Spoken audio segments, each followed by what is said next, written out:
اشرف آصف جلالی صاحب نے اسی قاعدے کو بنیاد بناتے ہوئے کہ امکان خطا وقوع خطا کو مستلزم ہے، اپنے اس نظریے کو تقویت دینے کے لیے فتاوی رضویہ شریف کی 15ویں جلد سے کچھ عبارات پڑھی۔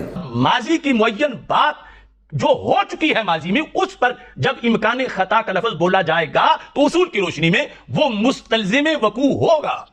اب دیکھیے فتاوی رضویہ شریف 15ویں جلد کے اندر صفحہ نمبر 345 پر اعلیٰ حضرت فرماتے ہیں امکان کذب اس کی، یعنی کس کی؟ کذب کی۔ امکان کذب اس کی فعلیت بلکہ دوام بلکہ ضرورت کو مستلزم ہے، یعنی بولنے والے نے صرف امکان کذب کہا تو لازم کیا آئے گا؟ فعلیت کذب، دوام کذب، ضرورت کذب۔ تو اس کے ساتھ اگلے 346 صفحے پہ کہتے ہیں کہ جب کوئی کہے گا کہ اللہ تعالیٰ کا کذب کا امکان ہے تو لا جرم امکان کذب ماننے والا اپنے رب کو واقعی کاذب مانتا اور اس کے کلام نفسی میں کذب موجود بالفعل جانتا ہے۔ موجود بالفعل، ذکر کیا ہے؟ امکان کذب۔ اس امکان کذب کے اندر کیا ہے؟ کاذب ہونا بالفعل۔ چونکہ وقت مختصر ہے، اگر کسی کو کوئی تحفظ ہو تو فقیر حاضر ہے۔ میں صرف ان عبارات کا جو مفہوم سیدی اعلیٰ حضرت امام احمد رضا خان صاحب میرے بریلی کے تاجدار رضی اللہ تعالیٰ عنہ وارضہ عنہ جو بیان کرنا چاہتے ہیں وہ مفہوم میں عرض کر دوں کہ اعلیٰ حضرت امام احمد رضا خان صاحب رحمہ اللہ ارشاد فرماتے ہیں کہ اگر کذب کو اللہ تعالیٰ کے لیے ممکن مانا جائے، یعنی کذب کا امکان اللہ کے لیے مانا جائے، تو لازم آئے گا کہ کذب کا امکان یعنی کذب اللہ کی صفت ہے۔ تو اس سے یہ بات لازم آتی ہے کہ اللہ جل مجدہ الکریم کے لیے کذب کا واقع ہونا لازم آئے، کیونکہ اللہ جل مجدہ الکریم کی تمام صفات موجود بالفعل ہے، اور اللہ کی تمام صفات منتظرہ، کوئی بھی صفت منتظرہ غیر واقعہ نہیں ہے، کہ اللہ کی صفات کو منتظرہ غیر واقعہ ماننا باطل ہے۔ یہ سارا اعلیٰ حضرت یہ بحث کر رہے ہیں۔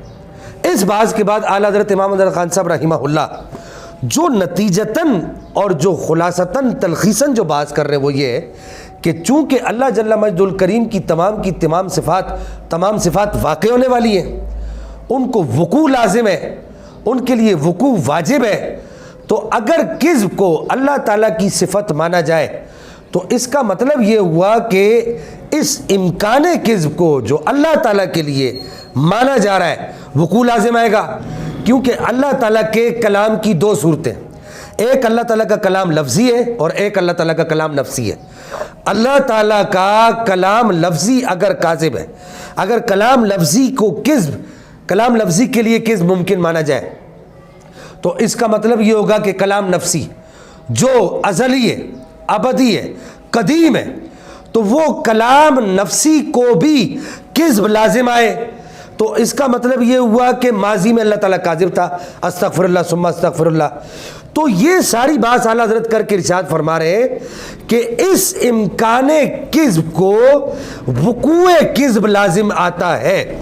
یہاں پر مجھے بتائیے ایک لمحے کے لیے مجھے بتائیے، یہ خالق کی صفات ہے، یہ مخلوق کی صفات کی بات نہیں ہے ڈاکٹر صاحب۔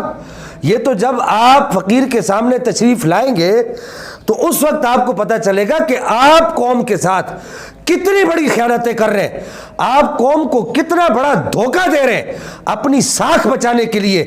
خدارا اماں پاک سے معافی مانگ لیجئے، نبی پاک سے معافی مانگ لیجئے، صحابہ اکرام سے معافی مانگ لیجئے، جو علماء ہیں ان کی طرف رجوع کر لیجئے، اللہ پاک کی ذات سے معافی مانگ لیجئے۔